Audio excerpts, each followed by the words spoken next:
Bueno, muy bien. Entonces espero que ya estemos viendo por aquí mi pantalla. Muy buenas noches. Vamos a continuar con un tema muy chévere que empezamos hace 8 días, que era un tema asociado a un tipo de red neuronal, que es la red neuronal convolucional. Pero todo eso está enmarcado dentro del mundo del aprendizaje profundo. ¿Sí se acuerdan por qué decíamos que era profundo? Que se inspiraba en algo desde el punto de vista de la biología, que Esther nos contó hace 15 días, ¿no? Hace ya 2 encuentros. Bueno, entonces para recordar es que este aprendizaje profundo, pues de alguna manera utiliza las redes neuronales artificiales, pero ellas vienen del mundo de las redes neuronales y de las neuronas de nuestro cuerpo, que ellas hacen muchas conexiones y entonces este nos habla de la sinapsis y todo ese tema muy chévere.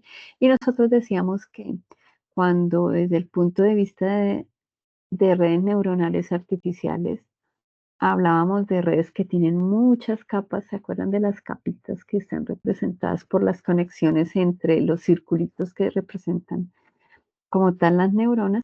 Pues entonces por eso se volvía profundo. Y empezamos con un tema muy chévere que son las redes neuronales convolucionales. Pues imagínense que estas redes neuronales convolucionales, hace 15 días con el profe vimos todo el concepto con el profe Fitzgerald, que era una convolución y nos recordó algunos conceptos matemáticos y demás. Pues estas redes neuronales convolucionales han venido pues de alguna manera siendo trabajadas mucho para la parte de imágenes, toda la parte de procesamiento de imágenes desde el punto de vista del deep learning. Pero entonces decidimos, bueno, vamos a recordar unos concepticos antes de volver a ver una red neuronal convolucional. Entonces empezábamos cuando uno habla de imagen, lo primero que recuerda es el píxel, ¿listo? Entonces, ¿por qué? Porque el píxel es ese elemento pequeñito, el elemento más pequeño que conforma una imagen y está compuesto por una información, ¿no? Entonces, pues, como desde el punto de vista, digamos, de nuestros ojitos, que es lo que nosotros tratamos luego de tratar de representar en todos estos diferentes algoritmos, pues una imagen tiene información de color, del brillo, de la saturación, sí, como qué tan fuerte es el color, nosotros lo decimos así, ¿no? Entonces es un verde clarito, está un verde bien intenso y demás. Entonces todas esas características son lo que pues nosotros recordamos de una imagen. Entonces esa saturación, por ejemplo, es la pureza de los colores, ¿no?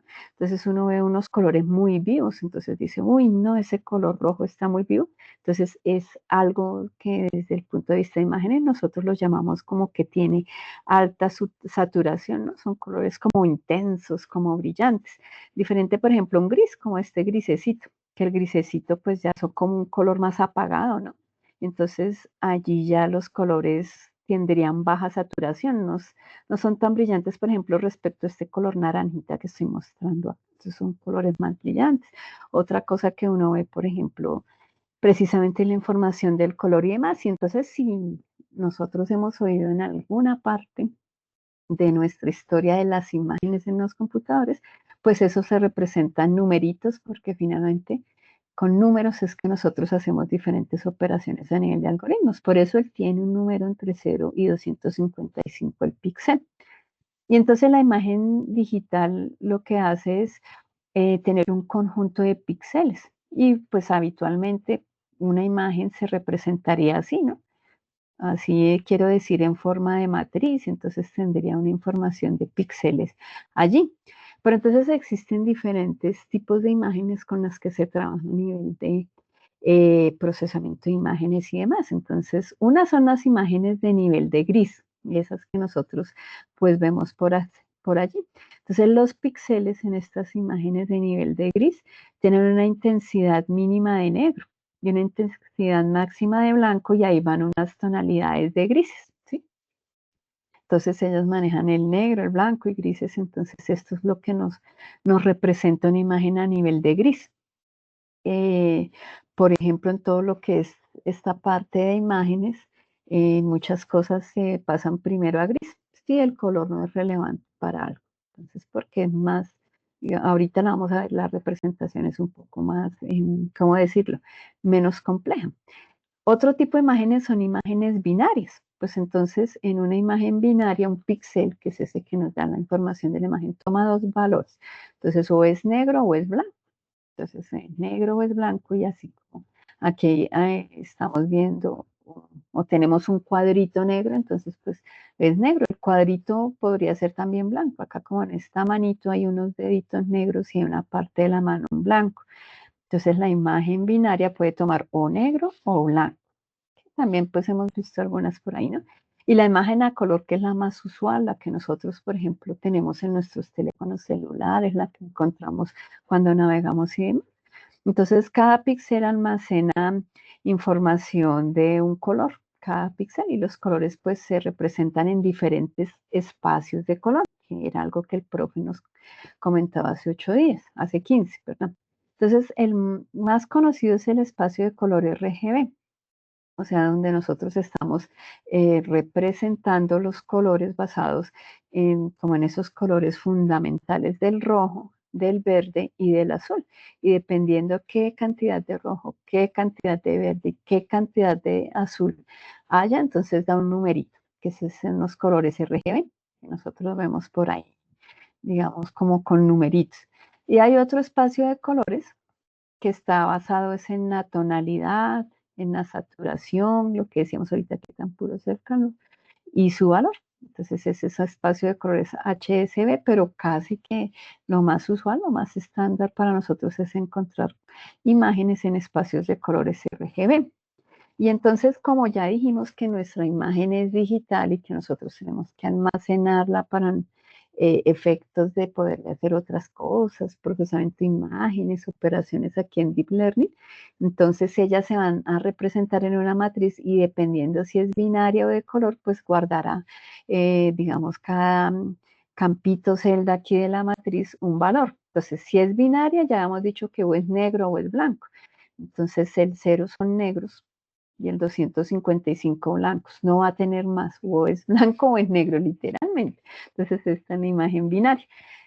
Cuando son imágenes en escalas de grises, entonces él nos va a contar, nos decía que había una intensidad que va variando desde 0 hasta 255. Imaginémonos que tuviéramos nosotros como, no sé, una reglita que empieza en negro y termina en blanco, 255, y dependiendo de dónde nos ubiquemos va tomando un valor. Entonces, una intensidad de gris o algo así, entonces por eso ya tienen solo un numerito.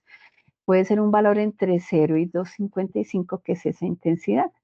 Estas imágenes en escala de grises en realidad están viendo la intensidad de la luz, se concentran en eso. Entonces, si ustedes la próxima vez que encuentren una imagen en tono de grises, fíjense que la luz se representa muy chévere ahí, sobre todo, por ejemplo, quienes estudian multimedia, que por ahí viajan.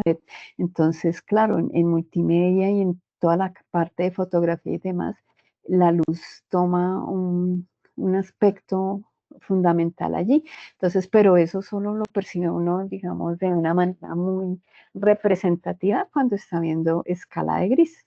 Incluso cuando se está aprendiendo a estudiar fotografía, uno lo primero que le enseñan es eso, escalas de grises para manejar la luz, las sombras, demás. Pero entonces esos grises van entre 0 y 255.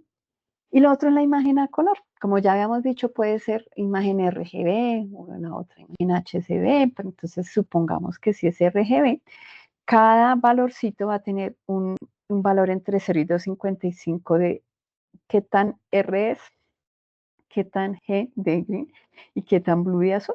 Entonces, para cada uno un numerito, entonces fíjense que aquí ya llevamos 3, a diferencia de aquí que es 1. Por eso muchos de los algoritmos de Machine Learning que usan imágenes y todo ese procesamiento de imágenes, pues se bajan aquí como representación de escala de grises, porque es más fácil tener un numerito que 3. Sin embargo, también se trabaja con color. ¿Listo? Recordamos entonces el concepto de convolución de imágenes, ya recordando que la imagen ya nos han dicho que se representa en una matriz, y el profe nos decía hace 8 días que en las convoluciones de imágenes nosotros tenemos una representación de una imagen. Vean, aquí tenemos una matriz y entonces en esa matriz tenemos diferentes numeritos allí. de la representación de nuestra imagen digital. Y que entonces nosotros tenemos una matriz más pequeñita, esta puede ser de 3x3, 7x7, otros números, que se llama kernel. Este kernel o esa matriz pequeñita se va deslizando sobre la imagen como lo vemos aquí. Entonces acá todo chévere, se va deslizando sobre la imagen para buscar algo. ¿Qué es lo que va a buscar? Alguna característica en la cual esté especializado este kernel, esta imagencita de acá. Entonces, de acuerdo a las operaciones, fíjense que él va sacando aquí como una imagen un poco más pequeñita del resultado de todas esas operaciones que nos mostraba el profe cuando iba multiplicando y demás. Entonces eso ayuda, esta convolución de imagen, a extraer algunas características de imagen. Pero entonces tengamos así como presente y claro que acá tengo una representación en una matriz de las imágenes y entonces mediante un kernel que yo voy deslizando allí, voy buscando algunas características específicas de la imagen. Eso es lo que hace mi red neuronal. Entonces hay características que nosotros llamamos de bajo nivel y de alto nivel. Es como si ustedes recuerdan, la red neuronal la representábamos por unos circulitos que se conectaban entre sí y que decíamos que cada filita esa era una capa de la red, pues las primeras capas de la red lo que hacen en realidad es detectar características que en imagen se llaman de bajo nivel. Entonces, ¿qué cosas identifica uno de primeros con este tipo de convolución de acá? En las primeras capas de la red, por ejemplo, se va a detectar bordes, bordes horizontales, verticales, diagonales. Por ejemplo, si estoy viendo un automóvil en una imagen que está, por ejemplo, en una carretera, pues tendré que buscar el borde de dónde termina la imagen del automóvil. Hay detector de esquinas, entonces este es otro filtro para bordes. Hay unos filtros que son de edge, de bordes. Para esquinas hay otros que son los de corner. Para ver manchas y colores hay otros detectores. Entonces es lo primero que ve la red. ¿Sí? Entonces él busca como esas características de bajo nivel. Por ejemplo, acá miremos este. Entonces aquí este de borde, permítanme, salimos aquí en modo presentación para que nos deje ingresar acá. Bueno, entonces aquí dice que arrastremos por aquí una imagen. Vamos a ver, si no, pues eh, vamos a ver si aquí nos busca una, la del perrito. Entonces fíjense cómo está el perrito aquí originalmente.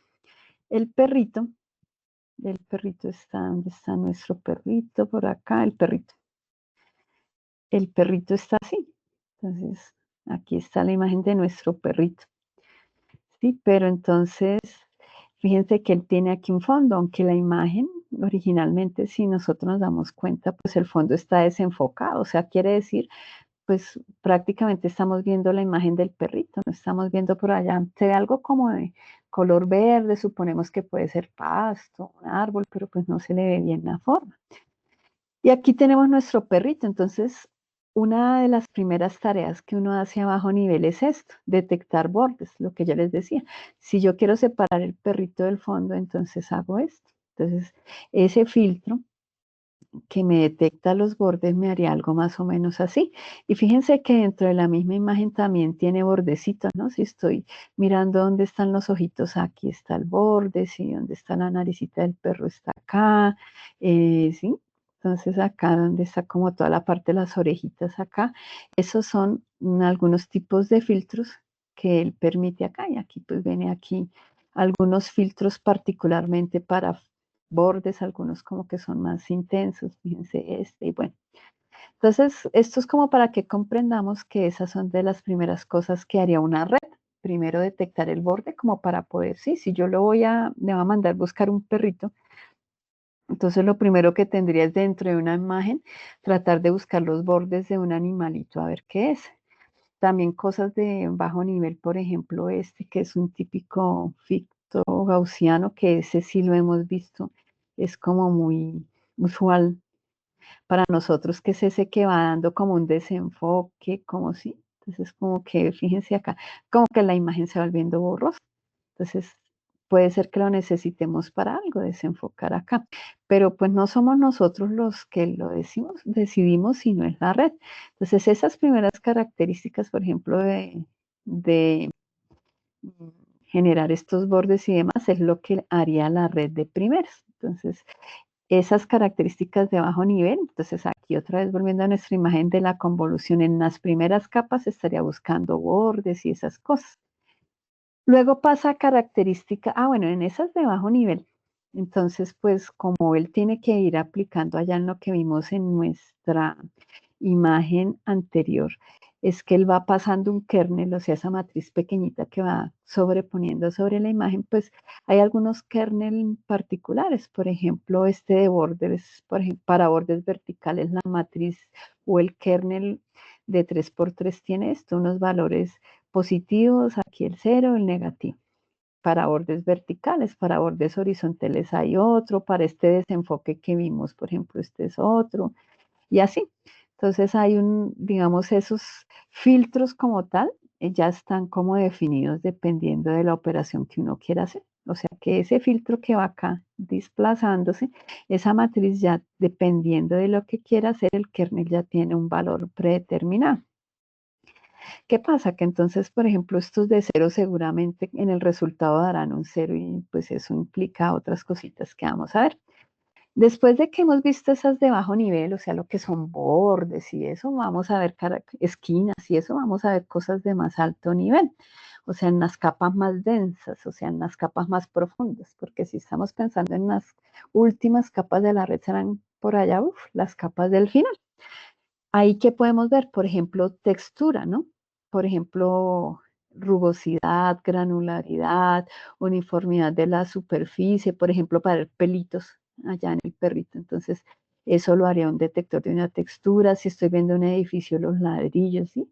Entonces, ese tipo de filtros que ya está mirando eso como ya tan particular que no solo el borde, sino pelitos, por ejemplo, de la textura de un animal, pues ya implica que seguramente hizo más operaciones previas antes de llegar a eso. Hay detectores de partes de objetos. Entonces, por ejemplo, pueden aprender a reconocer un ojo de un perrito, un pico, una orejita, una rueda. Entonces ya va viendo partes de objetos. Entonces, y algunos detectarán ya objetos completos, que es como la combinación de todo, ¿no? Si este es el borde, si este es el pelo, si tiene este tipo de nariz, entonces probablemente será una categoría de tal, gato, perro, coche, etcétera. Entonces, como acá, como nuestro perrito. Entonces, seguramente la segunda parte que hará la red es, además de ver los bordecitos, empezar a mirar partes de la nariz y demás.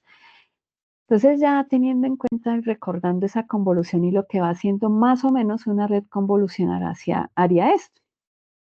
En la capa 1 ya iría detectando líneas y bordes del perrito. Entonces, como vimos, por aquí va un borde, otro. Luego ya empezaría a ver formas. Entonces, esta forma de la oreja, esta forma de la cabecita, ¿no? Entonces, le va sugiriendo algo. Luego ya, además de formas, va viendo figuras, ¿no? Entonces, aquí hay como cosas, aquí hay otra figura como al lado de la nariz y con la boca. Y finalmente une todas esas características para llegar a la conclusión de que es un perro. Pero eso a nivel de arquitectura de una red convolucional se ve así. Entonces ustedes dirán, uy, pero nosotros habíamos visto solo esta partecita, ¿no? Cuando vimos la red con todas sus neuronitas y sus conexiones, que era como este cuadrito acá. Pero la convolucional tiene todas estas cositas de aquí para allá que ya les voy a contar qué es. Viene una imagencita de entrada, pero acuérdense que la imagen no entra así como está aquí nuestra cebra, sino que la imagen, para que la red la detecte, entra así, entra a nivel numérico y va a tener los kernel, que es esta otra matriz pequeñita que va a ir deslizándose como acá en la imagen. ¿Listo? Entonces eso es lo que va a entrar allá en nuestra arquitectura de la red.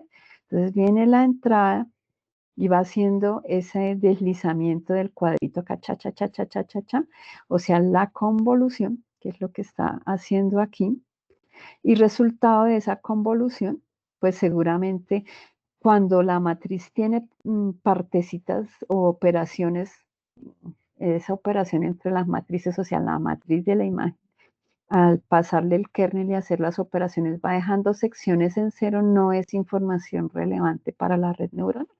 Entonces, pues esa información que es no relevante o que puede ser un negativo, por ejemplo, si da -3 el resultado en una matriz o -5 o algún número negativo, lo vuelve cero. Entonces, para eso usa aquí una función que es la función ReLU. Para volver esos negativos, los vuelve cero.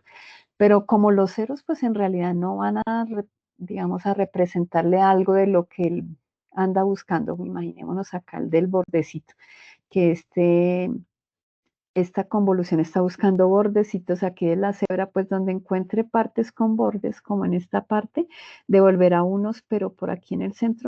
Entonces él solo se va quedando como con la información que coincide con ese filtro y entonces posterior a eso va a achicar un poquito la imagen. Entonces aquí tiene una imagen más pequeña, pero el resultado de todas de estas operaciones de deslizar el kernel, ese resultado es algo que se llama el mapa de características, o sea, el resultado de la operación.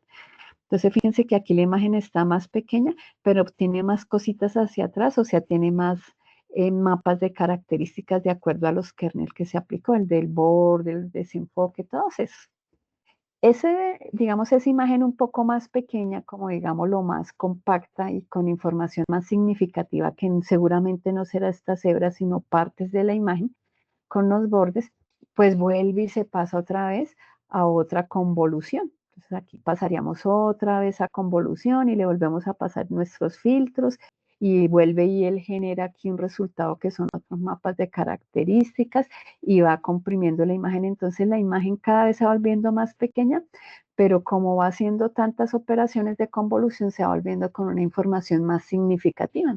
Al final la imagen queda un poco más pequeña, pero tiene mucha información acorde a los filtros o kernels que él aplicó allí, el de borde, el de textura y todo eso. Nosotros le decimos a las redes convolucionales, ay, vamos a colocar el filtro de borde. No, eso es parte de la propia red que ella va identificando qué kernels y qué filtros, hace parte de su aprendizaje, y qué kernels y qué filtros decide aplicar. ¿Listo? Cuando ya hemos hecho varias capas acá de convolución y convolución y comprimir, que es todo este pedacito, y tenemos como todo el resultado de acá de aplicar las convoluciones, entonces pues nosotros no podemos mandar, por ejemplo, 10 matrices a la red convolucional que ya conocemos. Entonces lo que hacemos es como unir todo, colocarlo como si fuera un solo vector. Entonces lo que hace es como unir todo acá, cha, cha, cha, cha, cha, como aplanarlo, por eso se llama así la capa que es como flatten, aplanadita.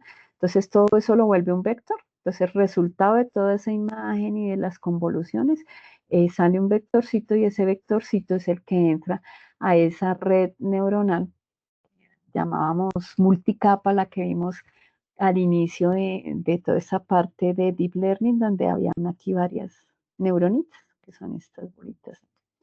Y las neuronitas se van comunicando con otras, pero aquí como ya tenemos un número, lo que está verificando es si el resultado de operaciones de ese número se le parece, por ejemplo, a un perro, o a un gato, o aquí a una cebra. Y entonces en el ejemplo de acá, está buscando, dice 0.2 de probabilidad de que sea un caballo, 0.7 que sea una cebra y 0.1 que sea un perro. Él da una salida así, con probabilidad. Entonces, todo, imagínense tan chévere que son estas redes neuronales. La idea es que nos quedemos como con la imagen de que esta imagen, con el concepto de que esta imagen se vuelve una matriz, de que sobre esa voy deslizando, por decirlo así, una matriz más pequeña que la operación de convolución, que a medida que pues voy encontrando cosas de valor, voy como quedándome solo con la información que me es similar a mi filtro, la imagen va quedando más pequeñita, pero va quedando con información muy significativa y finalmente con ese vector resultado de todas estas operaciones es que yo ingreso a una red neuronal convolucional y ella me hace una clasificación, por ejemplo, en una tarea de clasificación, porque hay varias, pero estamos pensando en una tarea de clasificación. Esta es la arquitectura de la red neuronal convolucional. Entonces ya tenemos, teniendo en cuenta el concepto y lo que va a hacer y cómo es que funciona esto, ahora vamos a ver cómo la demostración de eso. Entonces aquí pues le daría paso a Lynn bueno, aquí era el perrito como detectando un ojo, entonces, pues bueno, para llegar a eso, pues como la convolución aquí para llegar a eso. Bueno, Inge, entonces aquí le doy paso a mi ingeniero que nos va a contar. Bueno, miremos por aquí si había alguna duda. Buenas noches. Voy a dejar de compartir para que ahora el Inge nos muestre con un ejemplo de imágenes cómo hacemos toda esa parte de la red neuronal convolucional, cómo la vemos funcionando ya en nuestro código en Python, que es lo que a nosotros nos gusta.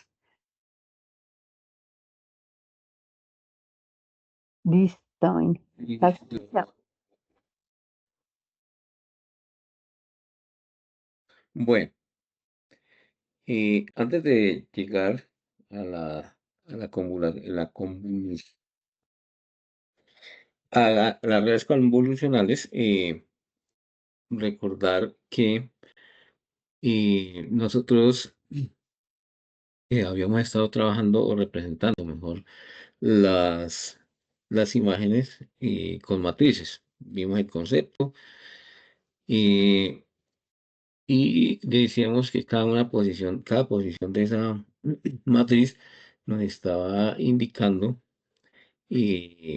como la descripción del píxel. Realmente todo eso que vemos nosotros y que está en píxeles, pues llega a los lenguajes de programación. En este caso, pues Python es como un arreglo de números. Eh, y hay diferentes operaciones que se pueden hacer con las imágenes. Ya por ahí la ingeniera volvió a mencionar que pues eh, esas, eh, esas representaciones eran números entre 0 y 255 en triadas, porque esos tres números nos indican la intensidad en los colores que ella mencionaba, el rojo, el verde y el azul. Entonces, claro, cuando nosotros tenemos eso en arreglos o en matrices, nosotros podemos hacer rotaciones y básicamente lo que estamos haciendo con una rotación es cambiando de posición esa triada de puntos, eh, cambiando de posición dentro de la matriz. No es que la matriz aumente ni nada de eso porque es la misma imagen, sino que los puntos cambian de posición en la matriz. Y habíamos trabajado este script que pues básicamente eh, pues aquí tendríamos una representación muy pequeña de una matriz que estábamos rotando. Entonces aquí tendríamos la matriz original, que era esta que le pasábamos, y cuando la rotábamos 90 grados, entonces la posición de los puntos cambiaban y pues un editor de imágenes tomaba esos puntos y son las representaciones que nosotros veíamos. Y bueno, por aquí estaba la imagen original y, y la imagen rotada. En este caso la estábamos rotando 90 grados. Y también decíamos cómo nosotros podíamos cambiar eh, la, digamos, la información, bueno, no la información, los datos en cada punto de esos, por ejemplo, para decir que en vez de tener los puntos en esas matrices, como estaba originalmente, que representaba esta imagen, colocar todos los tonos, en este caso los tonos cercanos al rojo, en este caso los tonos cercanos al verde, y en este caso todos los tonos cercanos al azul, y eliminar los otros, y pues se obtenía esto. ¿Por qué? Porque pues como tenemos por cada punto de estas imágenes sus datos en los tres canales, pues los eliminamos, los podemos modificar y entonces es cuando damos los tonos en azul, los filtros en verde, así como los vemos. Eso era lo que habíamos estado haciendo la vez pasada. Ahí no intervenían las redes convolucionales todavía. Son solamente operaciones con los puntos de las matrices que representan las imágenes y bueno, entonces esto es interesante porque pues son las operaciones que hacen los editores de imagen, por ejemplo, el Photoshop, pues ellos trabajan muchísimo, muchísimo este tema eh, y hacen muchas operaciones con esas imágenes. Bueno, en una segunda parte que ya vamos a ver, el tema de hoy, es que la compañera, la ingeniera Patricia, estaba hablando de que eh, se podían detectar los bordes automáticamente en una imagen. ¿Cómo lo hacen los algoritmos? Pues en realidad lo que hacen es ver cuáles son esos puntos en una imagen que se diferencian de los otros por los tonos y que están y son los que están rodeando una imagen. Bueno, ya lo vamos a ver en ejecución. Aquí todavía no estamos trabajando redes y mucho menos convolucionales, son operaciones, digamos, operaciones básicas de, eh, de imágenes. Pero tanto todo este tema de rotar, de cambiar los canales, todo esto que estábamos viendo acá, más ahora esta parte que es la detección de bordes, y bueno, y ahora les voy a mostrar en la detección gaussiana, todo eso queda incluido en las redes convolucionales y pues ya quedando entre un algoritmo, pues básicamente ahora nos vamos a dar cuenta que son las librerías las que ya vienen implementando todo eso en el interior y no se ve mucho, no se ve mucho qué pasa debajo, a no ser que hayamos estado pendientes de todas estas charlitas que hemos dado y eso es lo que pasa, pero no se va a ver tanto como en acción. Por eso pasamos por aquí porque es como la forma de mirar qué pasa debajo también con estas operaciones de imágenes. Esta, entonces, es el que detecta el borde. Vamos a ejecutarla por acá. Y bueno, esto queda esperando que nosotros subamos una imagen para detectarle el borde. Entonces le vamos a subir una. Por aquí vamos a poner esta. Vamos antes de que suba, mirarla de qué se trata. Es un zapato. Listo. Y vamos a abrir. Y ahí está la imagen original y mire cómo las operaciones mm, pues las operaciones que logró hacer con la matriz que levantó sobre esta imagen le permitió detectar los bordes. Entonces, bueno, la pregunta que uno se haría, bueno, qué bacano, ¿no? Detectó los bordes y en efecto, si nosotros comparamos las dos imágenes, ahí están detallados los bordes de las ligas de los zapatos, de los adornitos, de todas las costuras, mejor de del zapato, y en efecto están. Aquí hay un borde que no pudo detectar porque se confunde con el fondo de la misma imagen y valga, digamos, este detalle para comentar que ese es uno de los grandes retos que tiene eh, la visión artificial. Todo esto hace parte de la visión artificial, que para que nosotros detectaríamos, por ejemplo, un borde como esos, pues lo haríamos para listar una imagen y entrenar una red para decirle que cuando tenga esos bordes con esas composiciones, pues nos puede decir que son zapatos, en este caso. Y uno diría, bueno, ¿y yo para qué quiero saber que sean zapatos o no, que no sean zapatos? Bueno, ahí sí ya depende pues la aplicación que nosotros le queramos dar, pero por ejemplo, diríamos nosotros a través de una imagen saber cuántos pares de zapatos están. Pues tendríamos que pasar por estas operaciones básicas. Se supone que estas son las operaciones básicas sobre imágenes, detectar los bordes.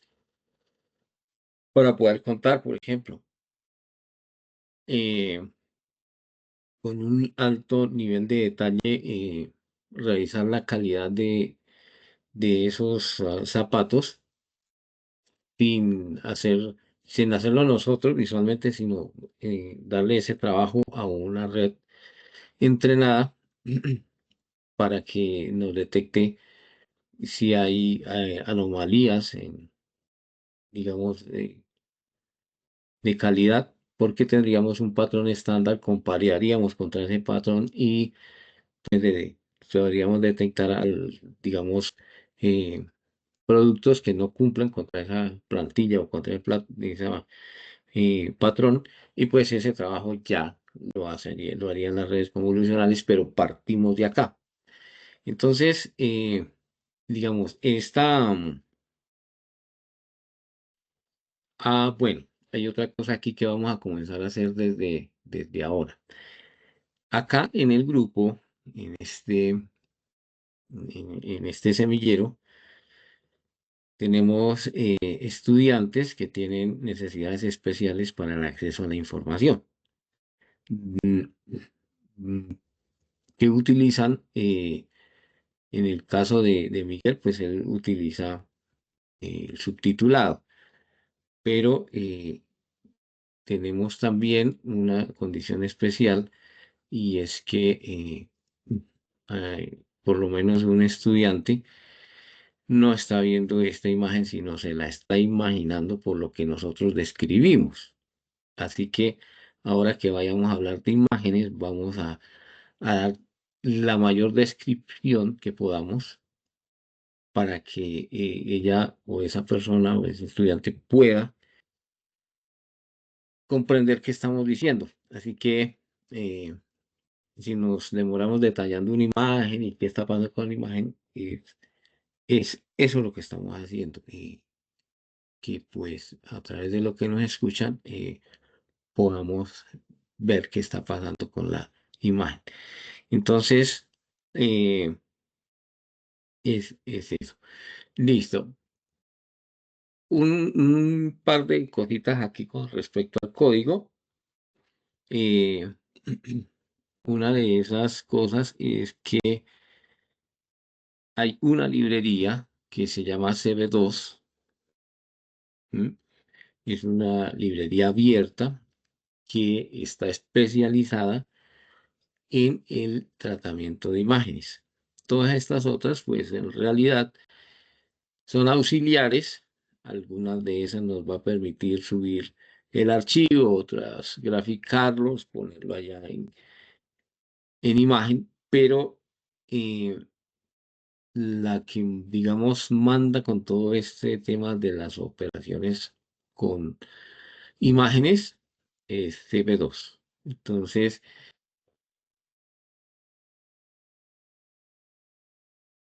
por aquí CB2 es quien nos permite generar esos, eh, primero pues la decodificación de esos píxeles en números, en tríadas de números, y la que nos permite tomar los bordes, lo hace automáticamente. Listo. Entonces, mm, la otra operación que estaba hablando la ingeniera antes de pasar a las redes convolucionales es el desenfoque gaussiano. Ese desenfoque gaussiano, pues, digamos que es uno de las operaciones que más utilizamos, porque bueno, en el común detectar los bordes, bueno, cuando ya necesitamos hacer algo especializado, pues lo hacemos. Pero el desenfoque gaussiano, ese sí que lo vemos los sistemas operativos con entornos gráficos como Windows, como bueno, los que ustedes conocen, utilizan muchísimo este algoritmo de desenfoque gaussiano porque es el que nos permite que los contornos de las letras no se vean pixelados, sino que como que se fundan con el contenido, con el fondo de la pantalla, ¿sí? Entonces, si ustedes observan, por ejemplo, estos logos, los bordes de estos logos, no se ven pixelados, ¿m? Se ven como fundidos con el fondo de la pantalla y se ven bien. Pues todos ellos usan ese enfoque gaussiano. Por eso es que, pues, todos los sistemas operativos con entornos gráficos, pues, tienen o gastan harto procesamiento porque están haciendo todas estas operaciones de imágenes, ¿m? A medida que están mostrando en la pantalla. O sea, el desgaste es bien alto. Veamos este código para que entendamos qué es eso del desenfoque gaussiano. Bueno, esto también espera que nosotros subamos una imagen para hacerle el desenfoque. Y en este caso le vamos a subir este pantalón. Si ustedes detallan un poco esta es la imagen original y esta en los bordes tiene como una opacidad. Esto se ve como opaco. Aquí tampoco hay una operación con redes, ni menos convolucionales, sino lo que hay es una operación que lo que hace es de primero detectar los bordes de esta imagen, detectar también todas las imágenes y revisar en cada píxel cuál es el vecino, el píxel o la definición de color del vecino. Y lo que hace es un promedio entre ellos dos y por eso se ve ese desenfoque. Eso, digamos, este desenfoque gaussiano es el que utilizan, como les comentaba, los sistemas operativos para que nosotros veamos las imágenes mm, bien detalladas y no veamos eh, el pixelado. Eso es lo que está pasando debajo. Mm, ¿Que quién se encarga de hacer eso? CB2. Siempre que ustedes necesiten hacer operaciones con imágenes como escalar, como rotar, como el desenfoque gaussiano, como el detectar bordes, eso lo tiene implementado esta librería CB2. Y como pasaba en el anterior, todas estas son librerías auxiliares que pues nos permite el entorno para cargar la imagen, para que la convierta de píxeles a números eh, en unos arrays. Bueno, ahí entra NumPy y así sucesivamente, pero para no ir muy lejos, CB2 es una de las librerías claves en todo lo que tiene que ver en procesamiento de imágenes.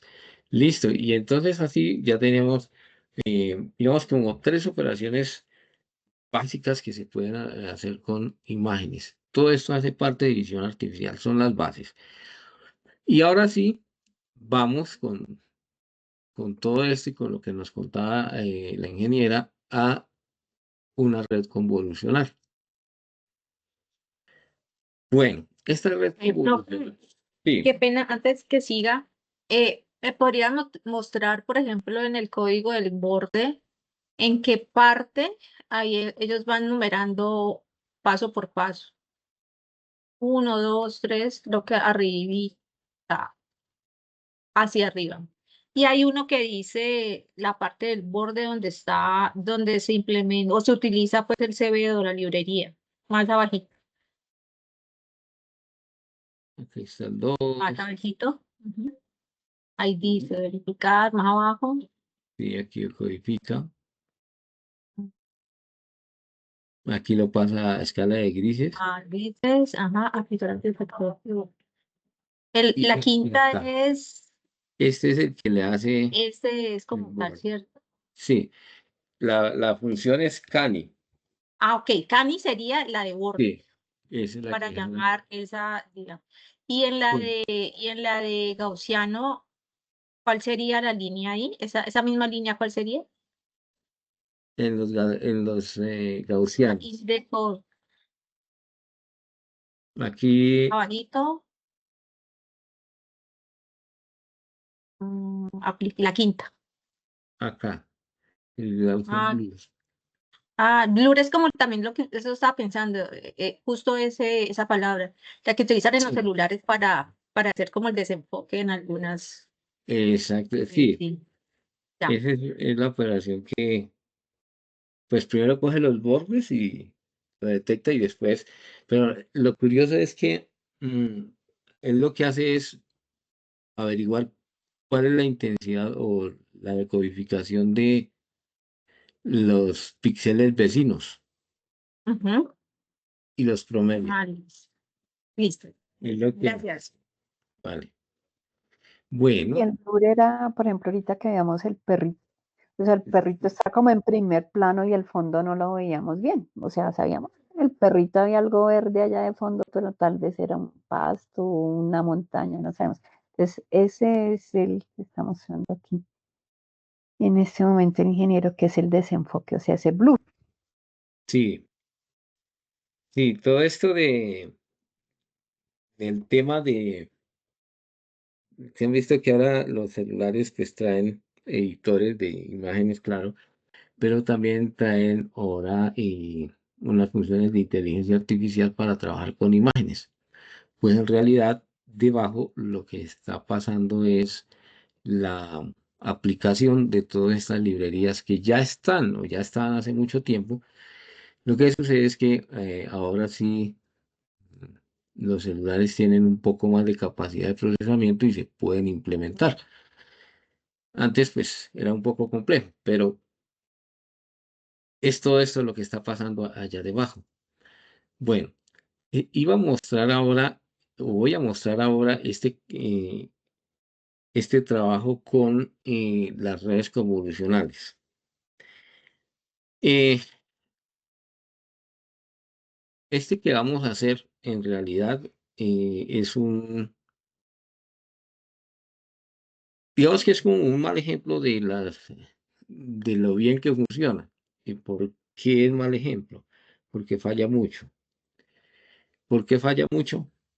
Porque, digamos, por la capacidad de procesamiento que podemos obtener acá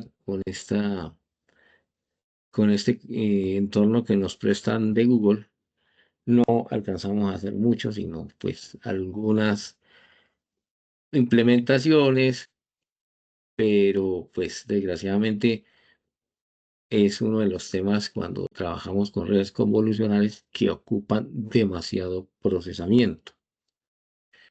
Entonces, aquí se implementa, va a fallar un poco la predicción.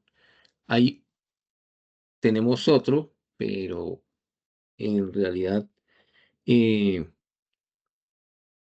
lo pusimos a ejecutar y pues a la hora ya Google nos da timeout que dice ya están abusando con mis procesadores, entonces ya no más. Entonces el algoritmo está y ese otro algoritmo funciona, pero no lo pudimos ejecutar. Entonces nos tocó con este, pero eso nos da, digamos, como un acercamiento real a la cantidad de procesamiento que consumen los procesos de imágenes, sobre todo cuando son imágenes de alta resolución. Eso nos dice por qué es que ahora en nuestros, digamos, máquinas, pues tampoco ya no son suficientes. Una máquina normal ya toca, entonces es con tarjetas de video como las GeForce RTX serie 50 y así sucesivamente, porque son demasiados las operaciones, aunque sean básicas, porque no se pasan de ser sumas, restas, divisiones, pero como son tantas, entonces ya no basta con los procesadores que tenemos. Los CPUs nos toca pasarnos a GPUs y de las GPUs entonces ya toca con las últimas series y pues ahí se va creando esa necesidad de consumo. Bueno, eso también haga parte del sistema, pero eso es otra discusión.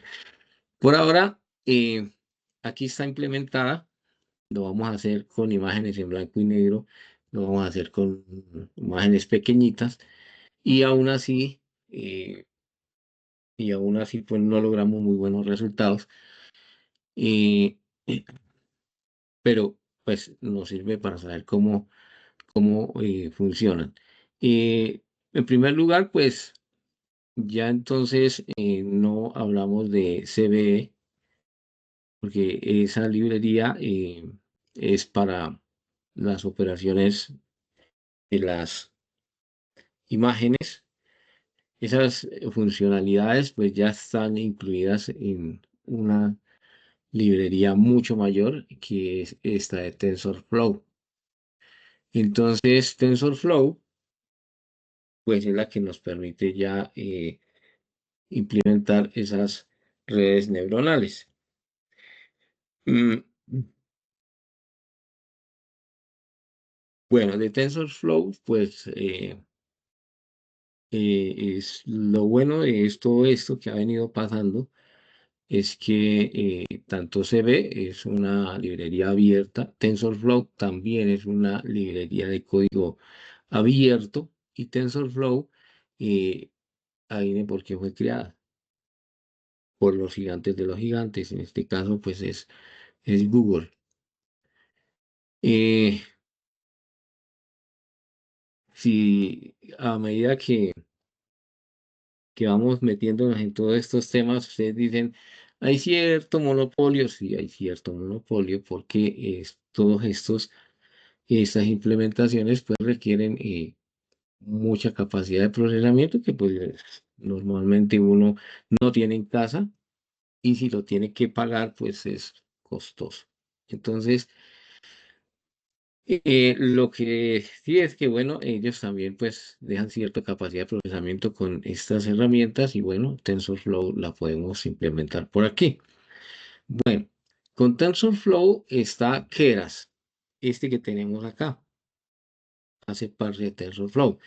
Y pues Keras es una API de alto nivel y lo que hace esa es facilitar el entrenamiento. O sea que cuando ya nosotros estamos diciendo entrenamiento, pues se entrenan las redes. Esto es lo que permite hacer ese entrenamiento. Y por aquí hace una importación, pues, de los modelos, pues obviamente los modelos que usa, pero aquí hablamos ya de layers.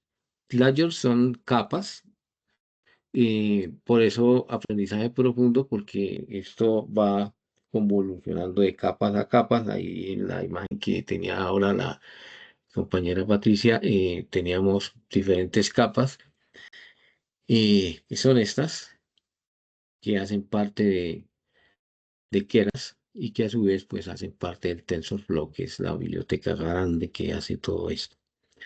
Bien, vamos a utilizar un dataset.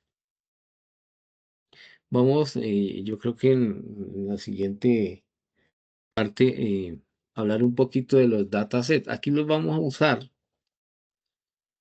Pues son imágenes que nos van a servir, en este caso, para entrenar nuestra red, que es de moda. Bueno, no nos hagamos grandes expectativas porque ahora cuando estén las imágenes, pues claramente se reconocen,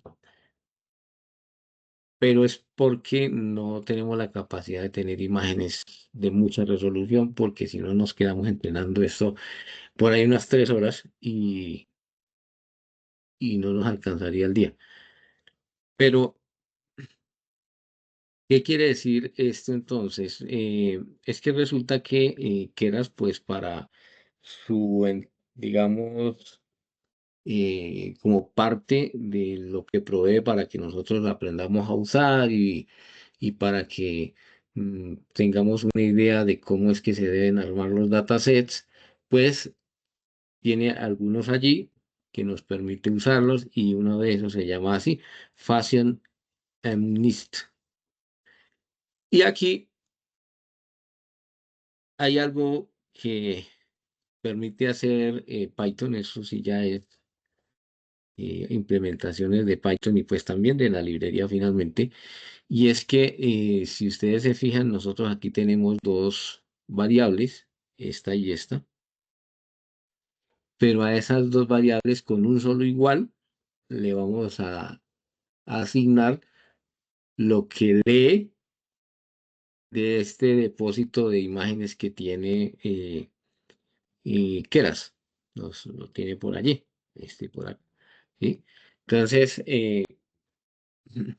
aquí ya básicamente estamos bajando las imágenes y asignarlos a este par de variables. Pero lo otro curioso que tiene, y, y es como la diferencia de estos lenguajes con otros, es que de una vez divide automáticamente esas imágenes que va descargando lo que necesita para hacer el testeo y el entrenamiento. O sea que con una sola línea de código está haciendo muchas operaciones. Escoger, básicamente es descargar esos archivos, colocar unas imágenes de entrenamiento y otras imágenes para el testeo. Y lo va a hacer más abajo, pero acá lo salís. Aquí lo que en este paso 2 básicamente lo que hace es alistar esas imágenes. Ahí todavía no, no opera la red. La red convolucional no está haciendo sino bajando imágenes y poniéndolas en el par de archivos y ya, no hace más. Aquí ya entonces lo que hace es normalizar esas imágenes. Lo que hace en realidad es coger todas esas imágenes y ponerlas en arrays de 0 a 255 y ya sabemos ahora sí por qué es de 0 a 255 y no de 0 a 1000 o sucesivamente, sino que claro, como están en escala de RGB y si no están en escala de RGB, las pasa a RGB porque es lo que ella trabaja. Y esto está indicando que ahora esto lo pasa a una imagen binaria. Entonces ya por ahí la ingeniera nos decía que eran las imágenes binarias, entonces que quedan en escala de grises, en blancos y negros. No tanto blanco y negro, sino en escala de grises. De hecho, por aquí este gray es de grises. Y esto es lo que obtiene. Entonces, bueno, era lo que les comentaba, que las imágenes que estamos trabajando son imágenes de muy baja resolución, son imágenes muy pequeñas. Y aquí cada una de esas imágenes está etiquetada con un nombre porque la idea de esto es que se le pase una imagen y él nos diga si es un vestido, si es una camiseta, si es un top, etcétera, etcétera. Entonces, aquí viene un tema y era el que de pronto, eh, si es posible y el tiempo nos da, pudiéramos tener una, un encuentro para hablar de los datasets y cómo es que esos datasets se etiquetan, porque hay herramientas dedicadas a eso y software para eso. Entonces, en esta imagen es que estamos viendo por aquí, la primera imagen es de un botín que tiene fondo negro y está en escala de grises y su resolución es baja. Luego vamos a tener una camiseta que también está en fondo negro y tiene unas escalas de grises y como una marquilla en el centro. Bien, eh,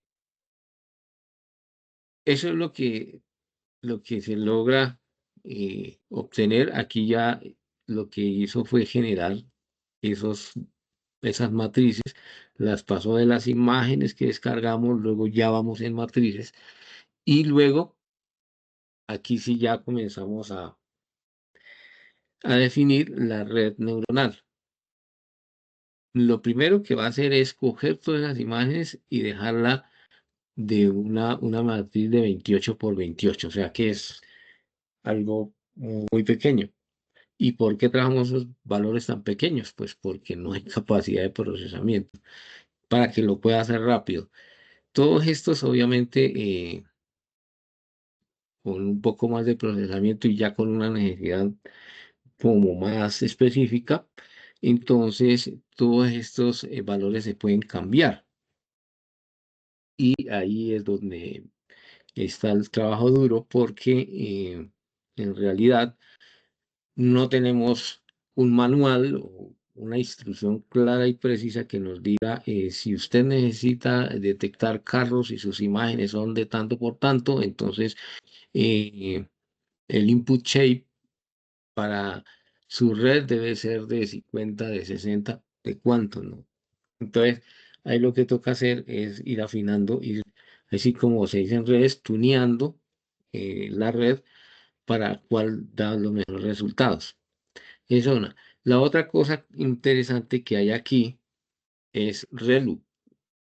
Es una capa oculta. Ah, pues aquí adelante está la capa oculta ReLU, que básicamente, y pues, la compañera ya lo había nombrado por ahí, ahí está su capa ReLU, que es una capa, una función, es una función de clasificación que le permite a esa red indicar eh, qué tan aproximado está a lo que busca y tomar una decisión probabilística, ¿cierto? Porque hay veces uno dice, la decisión no la tomamos los humanos. Aquí, bueno, esto es inteligencia artificial y vemos que el término se puede convalidar, pero realmente es mirar probabilísticamente si se acerca o no se acerca y hacer un if de la programación. Eh, entonces, esa es la función de activación y es de capa oculta. Entonces, ahí está. Eh,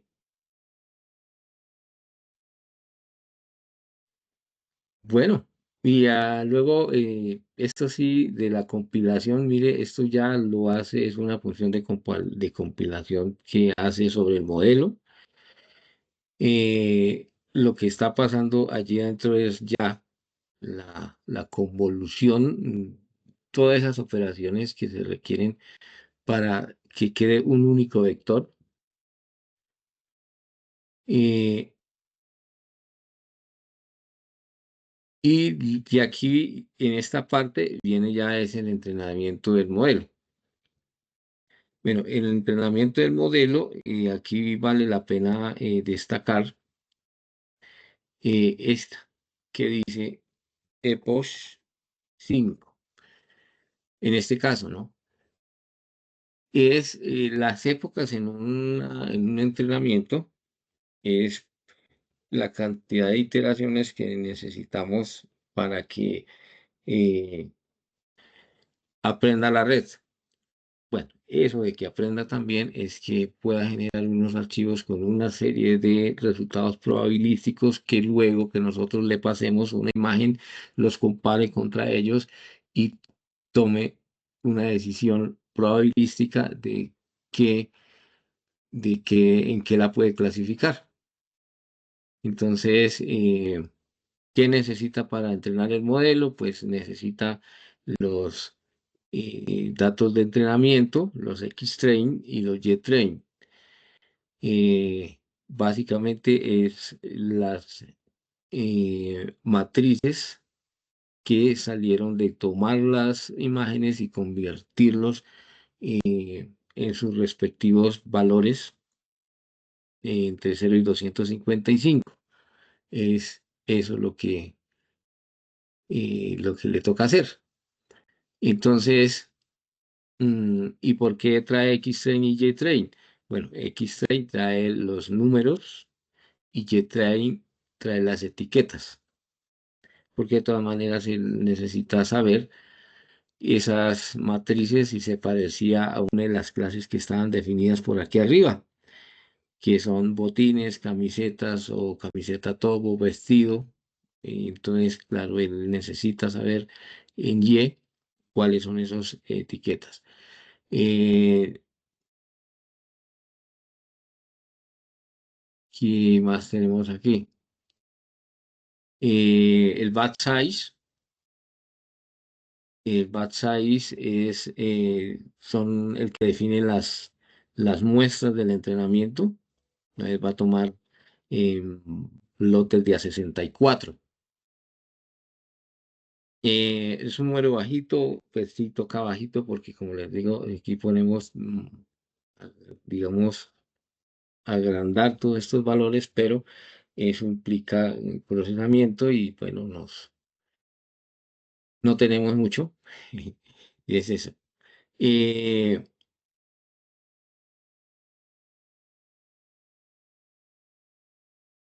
validation split de 0,1.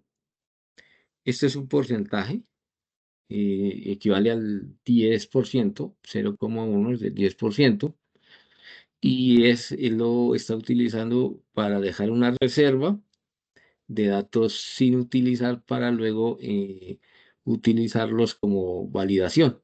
O sea, de estos de entrenamiento deja 10% que no necesita para validar. Es lo que nosotros podemos setear acá o tunear acá porque el resto pues ya se encarga de hacerlo la red. Entonces aquí nosotros colocamos las 5 épocas. Aquí está, las 5 épocas. Y como nosotros aquí le decimos que el verbos es 1, lo que nos permite es que por cada época saque qué está pasando. Entonces, pues, como nos damos cuenta, por aquí hay harta pérdida. Inicia con un 74% y luego sigue con un 42% a medida que este pierde mucho. eh, Entre menos pierda este, la precisión debería subir, porque finalmente, pues esos dos son los dos valores que sumarían, o sea, deberían acercarse a 100, pero aquí mire que la pérdida es bastante alta. En 5 épocas, la pérdida está en un 33%, y esto es lo que explica los resultados que vamos a obtener. Bueno, esta parte 6 ya no es de la red. Le estamos solicitando a ella es que nos dibuje como las gráficas de estos valores, pues para saber cómo le va a la red. Es esto. Entonces, a medida que avancen las épocas, la precisión aumenta. ¿Mm? Y aquí, a medida que aumentan las épocas, se pierde menos. O sea, que se acerca a más, o se vuelve más precisa. Eh, Aquí tenemos la evaluación, dice que tiene una precisión del 86%. Bueno, y esa precisión está muy relativa porque aquí se le hizo una evaluación. Bueno, no va a ejecutar porque no tengo las otros, pero me borro. Bueno, no, esta no se demora mucho, voy a ejecutarla porque miremos qué tanto es lo que está fallando. Esta es la que más se demora. importando esto, cargando el dataset es muy pequeño.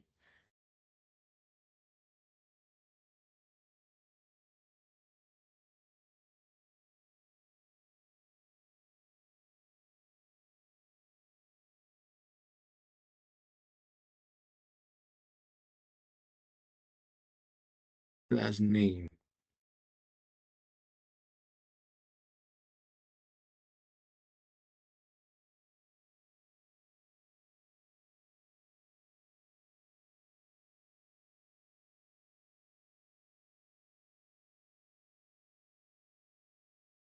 Class name.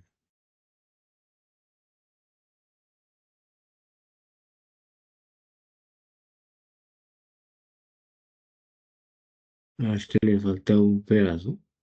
Ah, sí, sí, a este le falta una parte.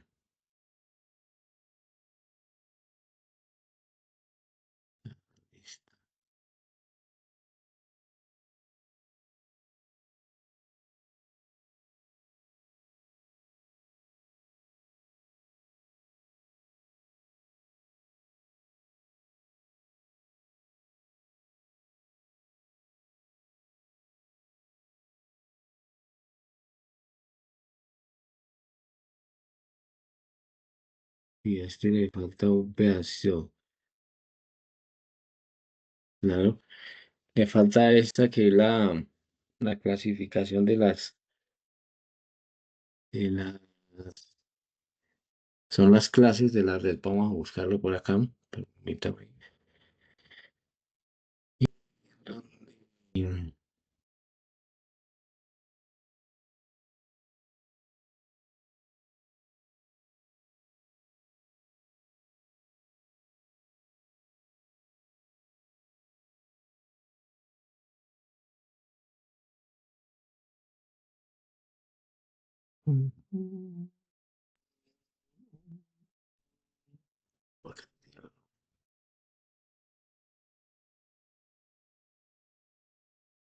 Es que aún le falta una celda, se me borró una celda.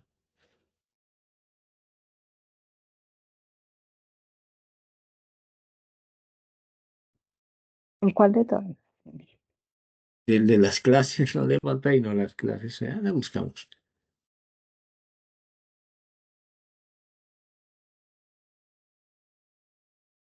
Esta. Sí, por algún error borré toda una celda. Dos.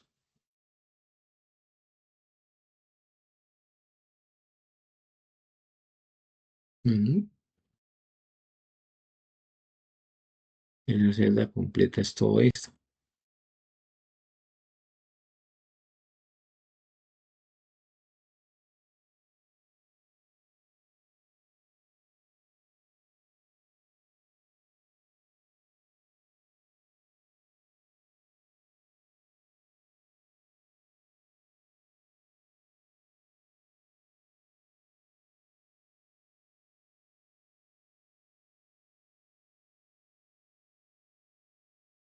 Bueno, sí,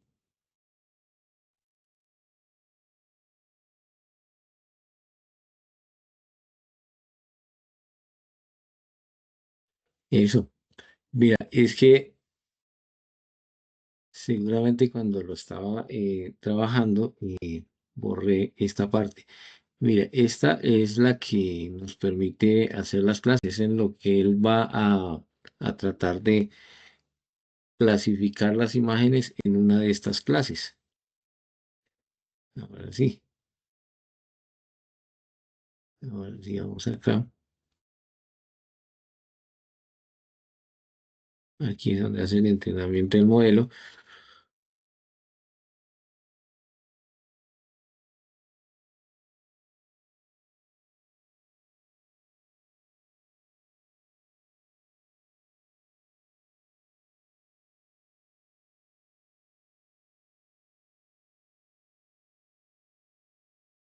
Aquí es donde hace las gráficas. Bueno, eso ya lo estamos viendo, ya lo habíamos corrido acá.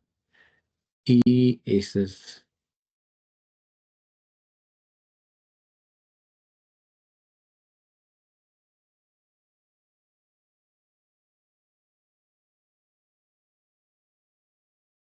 aquí hizo supuestamente las predicciones y bueno, que está diciendo que predijo que esto era un botín y en realidad era un botín, que predijo que era un suéter y en realidad era un suéter, predijo que era un pantalón y bueno, y en realidad era un pantalón.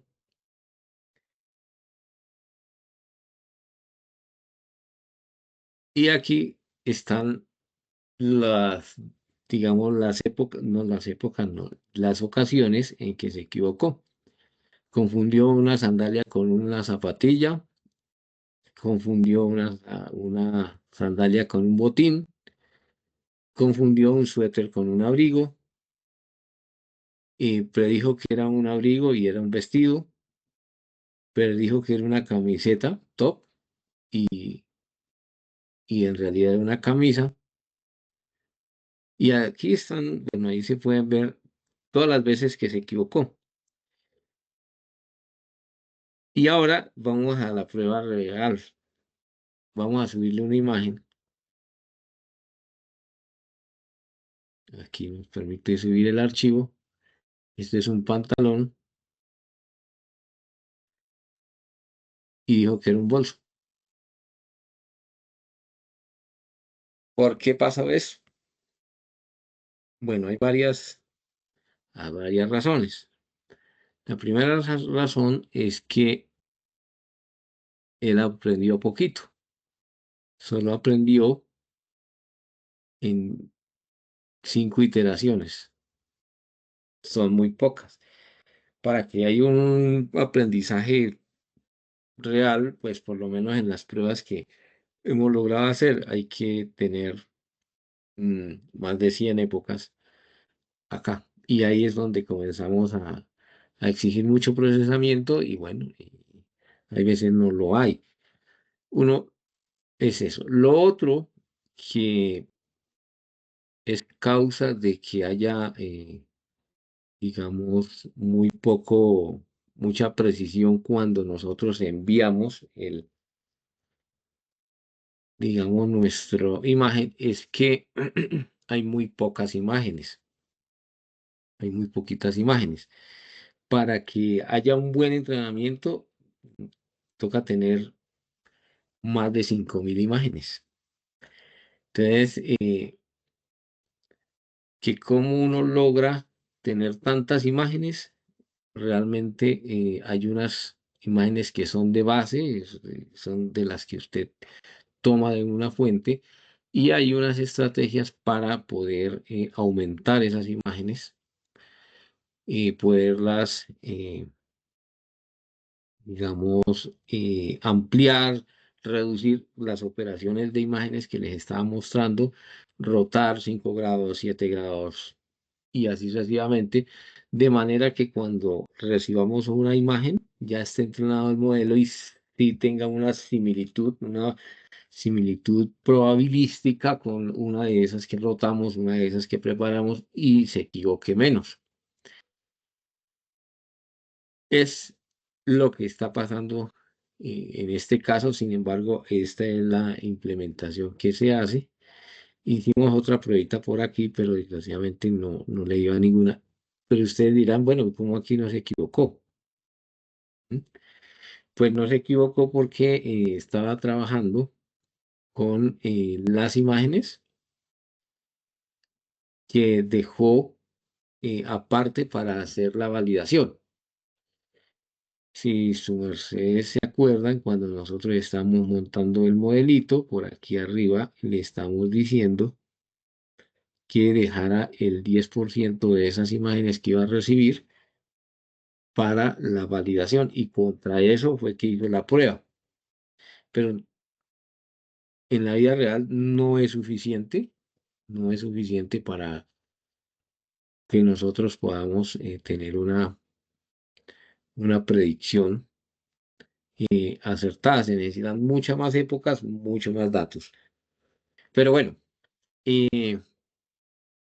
nosotros les vamos a dejar por supuesto, todos estos cuadernos de Júpiter y otra que sí funciona, pero en sus collabs ustedes la pueden ejecutar y le pueden tener un poquito de paciencia a ver si lograran entrenarla, pues nosotros le estuvimos dedicando en el día, pero bueno, llevan 3 horas y no lo logró. Estamos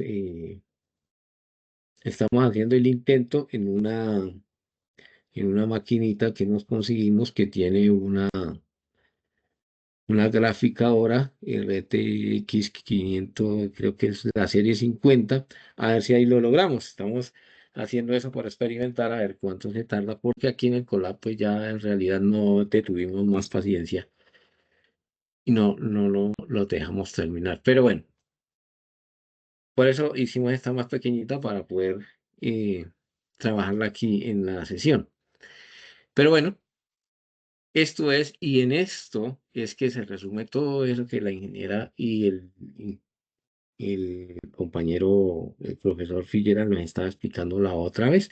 En esto es que se reduce todo eso de las RGBs y que ya no es, pues sigue siendo RGB, pero entonces en escala de grises y todo esto se va convolucionando para que se pueda trabajar, pero bueno, esta es la esencia de la visión artificial. Y eso era lo que les quería pues compartir el día de hoy. Luego les daremos los respectivos archivos. Y bueno, eso es.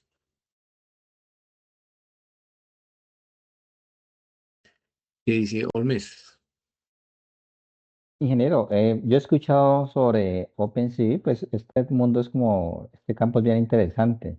De Ujú. OpenCV, pues se conoce que es una herramienta bastante antigua, no sé qué, si esto lo están actualizando o estamos trabajando con herramienta, pues un poco obsoleta, podríamos decirlo. No, lo que es que pensé, pues como, digamos, definió las operaciones de las imágenes. En realidad, eh, ya está optimizada, pues que se actualice como tal, pues es que a no ser que coloque nuevas funcionalidades, pero si son de operaciones, es algo así como decir que definieron el algoritmo de la suma y pues el algoritmo de la suma servirá para sumar y que necesita actualizaciones como tal vez no, pero sí es, digamos, una de las eh, mm, librerías más clásicas y pues esa viene y yo no sé, yo creo que esa viene de por allá de los tiempos de lenguaje C. Sin embargo, todas esas operaciones como ya quedaron incluidas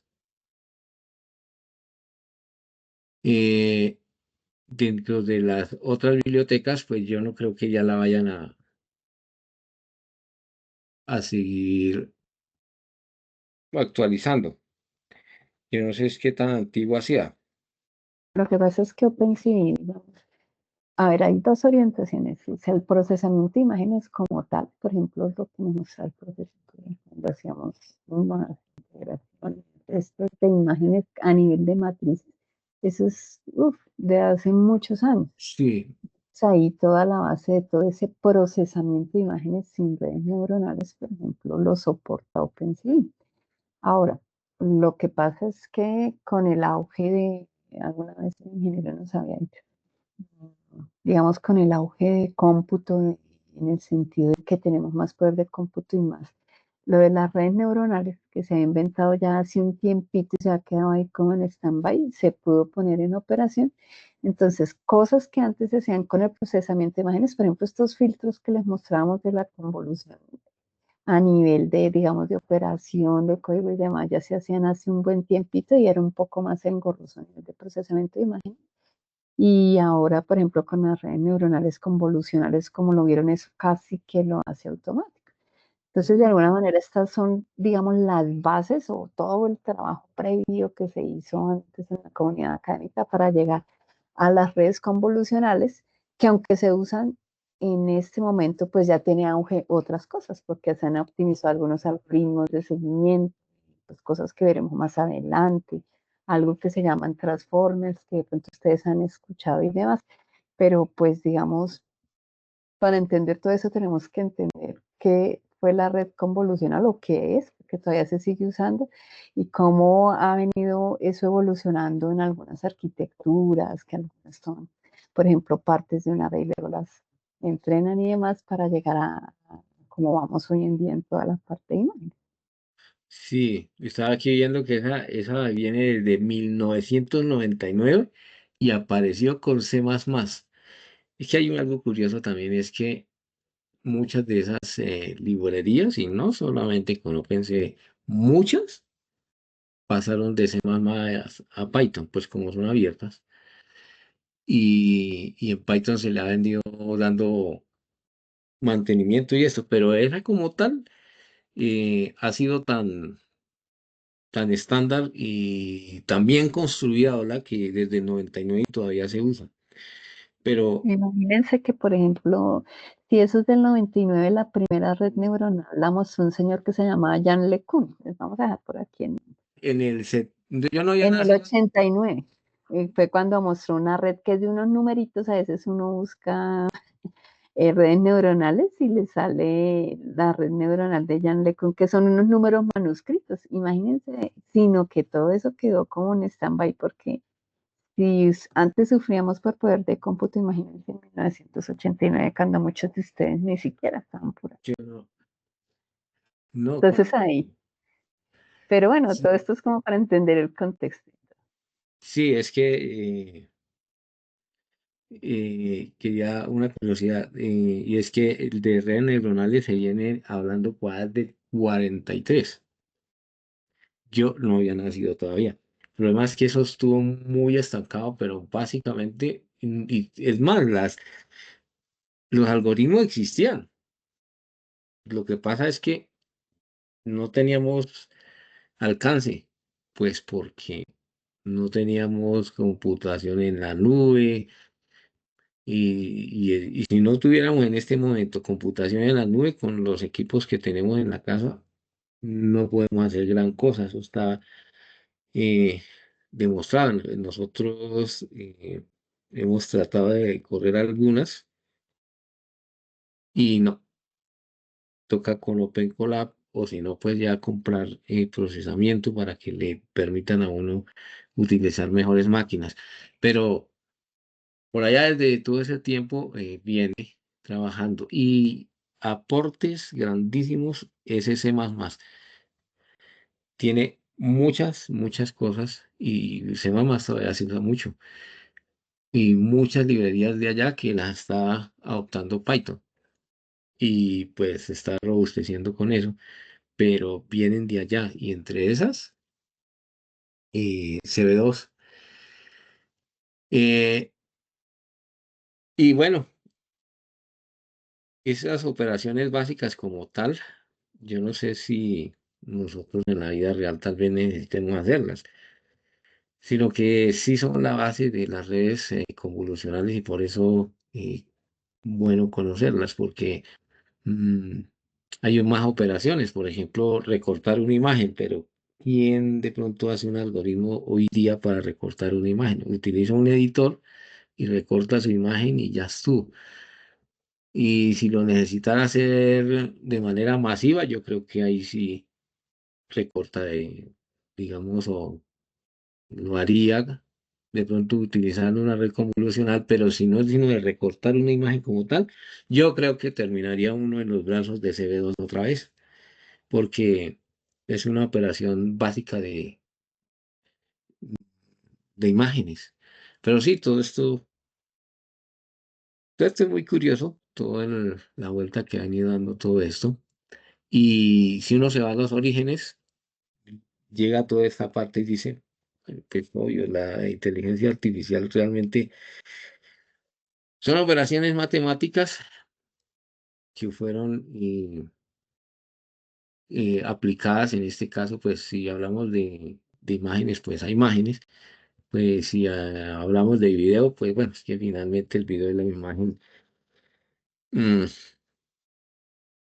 pues no es que sean la misma cosa, pero en el fondo sí, porque las imágenes, los videos se descomponen en imágenes y uno termina trabajando con imágenes. Lo que sí me parece un poco más diferente y pues a mi modo de ver un poco más complejo es el procesamiento de sonido. De sonido, de todas formas, y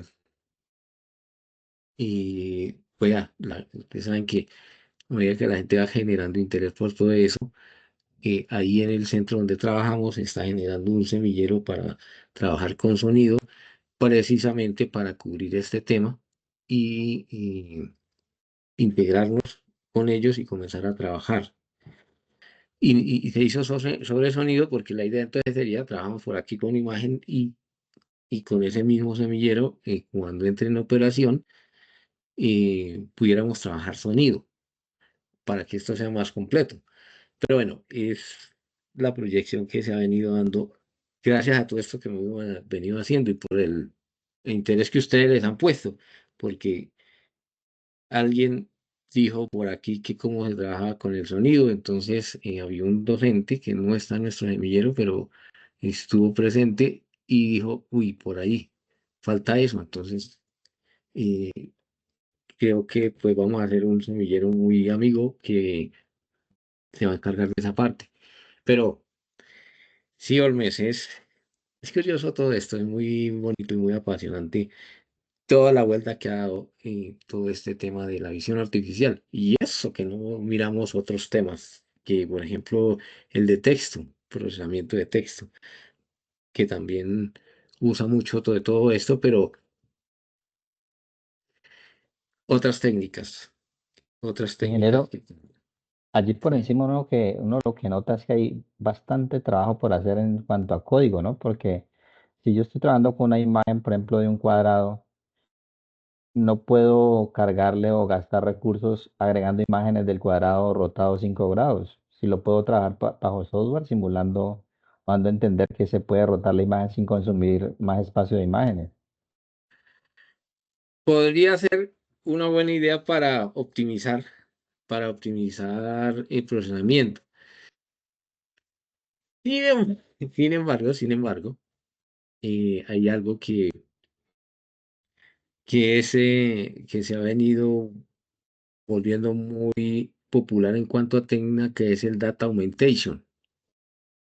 Y hay librerías que han venido naciendo para hacer ese aumento de datos, porque resulta que hay veces es muy, muy costoso obtener las imágenes de las fuentes y toca comenzar a rotar. Un caso específico. Resulta que eh, hay, hay una investigación sobre poses. Ah, La de Miguel la está de por Miguel. ahí. El Aquí Miguel está está por Miguel, ahí. ya. Sí, ya me está acordando y aquí está Miguel conectado. Resulta que él está tratando de generar palabras en el lenguaje de señas y con la posición de las manos. Pero resulta que si yo roto esto un grado, esto otro grado, esto otro grado, y esto otro grado, y esto otro grado, y otro, pueden ser la misma palabra. Pero él no puede sacarse 500 imágenes rotando cada vez un grado, medio grado a la mano, para que cuando le presenten una pose así, él diga, no importa que esté corrido 5 grados o más abajo, o más arriba, o en esta posición, o en esta posición, sino que lo detecte como la palabra que quiere. Entonces, ¿qué hicieron ahí? Data augmentation. Entonces, eh, ahí está el trabajo en realidad, de hacer los datasets que uno necesita, las estrategias más óptimas, porque, por ejemplo, que dice compañero, si se logra, por ejemplo, hacer un algoritmo que gire las imágenes, pero que no ocupe, sino que como en tiempo real detectara que esa imagen está como corrida tantos grados y el algoritmo sea capaz de clasificar perfectamente, pues eso sería un alivio sobre todo a a la cantidad de procesamiento que se requiere para eso.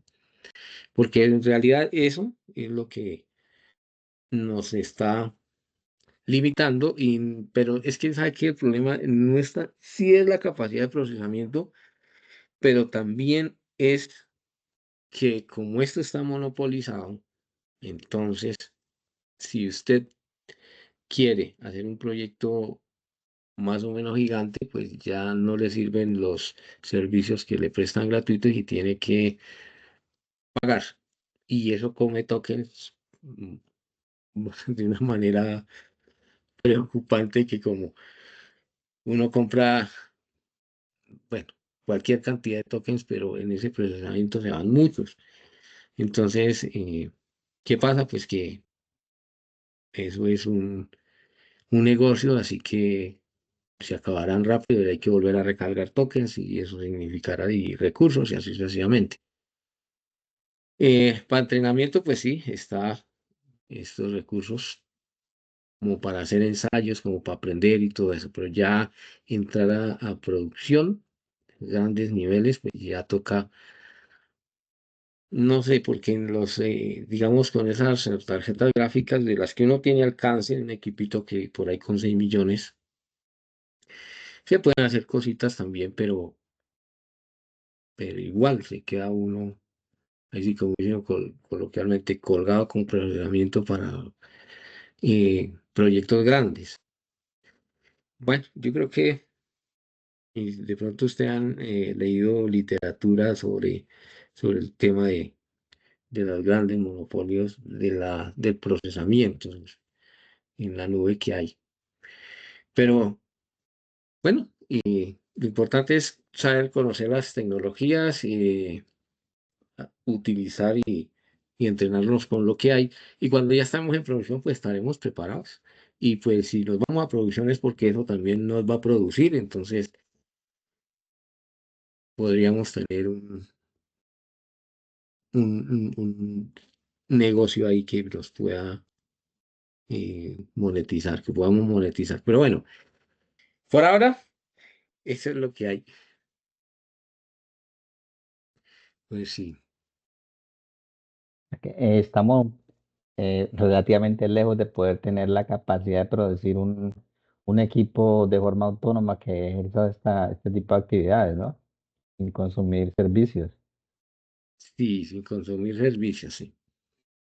Pues algunas, digamos, empresas como activistas del desarrollo de software y todo esto, pues han generado algunos modelos eh, como más adaptados a los proyectos, diríamos, caseros, ¿no? Entonces, por ejemplo, se han sacado modelos livianos, modelos light, como nosotros utilizamos uno para procesamiento de imágenes, ¿cómo era que se llamaba? Que era, eh, que es como una copia, pero más reducida que pudimos utilizar. Un Tiny por ejemplo. Ah, Hay una, sí, hay una que es unas redes que son redes para producción de imágenes 3D a partir de imágenes 2D, que se llama las TiniNerf. ¿Qué es eso? Es que usted pueda tener, por ejemplo, 3 imágenes consecutivas y pueda generar de eso todas las vistas posibles a partir de esas imágenes. ¿Qué son las vistas posibles? Que usted pueda tener una vista desde arriba, desde 90, desde el frente, desde atrás, desde de todas las vistas, y para eso se llaman, hay una librería que es la NERF, las redes NERF. Entonces, el software lo que hace es generar las vistas, las diferentes cámaras, y luego puede usted rotarla y tendría una vista en 3D a partir de 3 imágenes. Y eso es, pues, genial y con múltiples aplicaciones en medicina, lo que más requiera.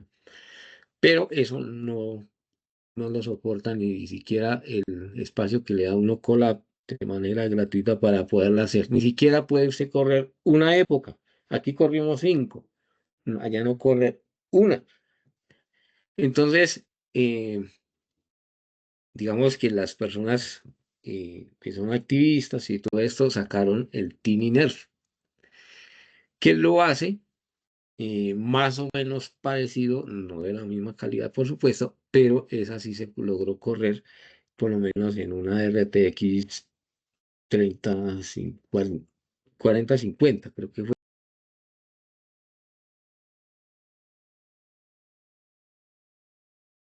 No están todas las vistas, pero por lo menos como entrenamiento estuvo bien. Ya para fines comerciales, pues seguramente no, no sirve. Pero digamos que hay una posibilidad y lo mismo pasa con el tema de los lenguajes de modelos largos. ¿Quién pudiera tener, por ejemplo, un modelo como el del ChatGPT corriendo de manera doméstica? Eso es, mm, sería una locura hacerlo.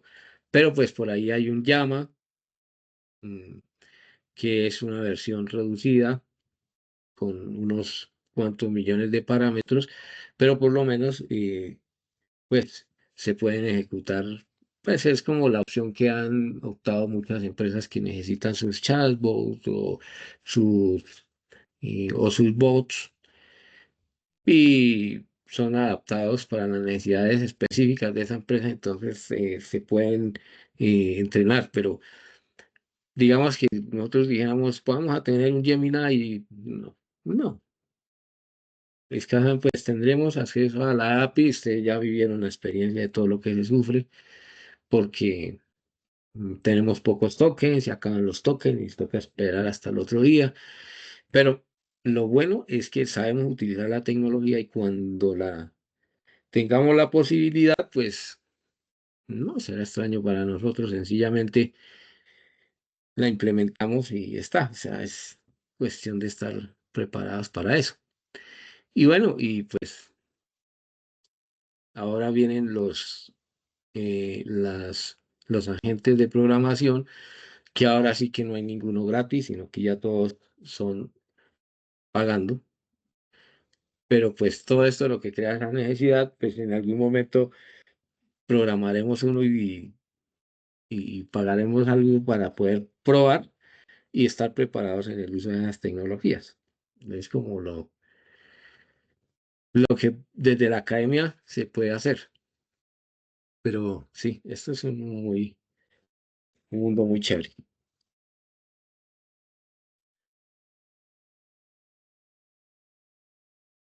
Bueno, yo creo que podemos ir cerrando, Inge, porque ya van a ser las 10. Sí, señor. Bueno, solo queríamos preguntarles dos cositas. Sí. Quienes quedan ahí, pues resulta que tenemos 2 encuentros programados. El uno es en 15 días, que es el 19 de noviembre y el siguiente es el 3 de diciembre. Pues para el 19 nosotros no vemos aún, digamos, problema, pero el 3 de diciembre le resulta que les coge a todos ustedes la semana de los exámenes finales, porque recuerden que se empieza el 24 y va a terminar hasta el 8 de diciembre de todos los cursos en toda la UNAM. No sé entonces ustedes qué digan, si de todas maneras nos reunimos el 3 de diciembre, si quieren la sesión final de hoy en 15, si no la quieren hacer el 3, sino ya el 10 de diciembre, los escuchamos. Alguien que nos escriba en el chat o nos diga, o mantenemos el cronograma como está, pues quisiéramos solamente escucharles a ustedes, ¿ok? No, nadita. Bueno, en todo caso, pues les estaremos preguntando también por el chat. ¿Listo, muchachos? De pronto Sí, hacemos una encuesta o algo así para saber. sí. También nos ahorita agendarnos, listo. Entonces les vamos a agradecer su participación. Bueno, por ahora pues no sería más, entonces les agradecemos su asistencia, gracias a todos los compañeros por venir que nos acompañó. Y entonces una feliz noche para todos. Gracias y chao. Vale, Inge. Una feliz Muchas noche. gracias. Vale, feliz noche. Gracias, feliz noche.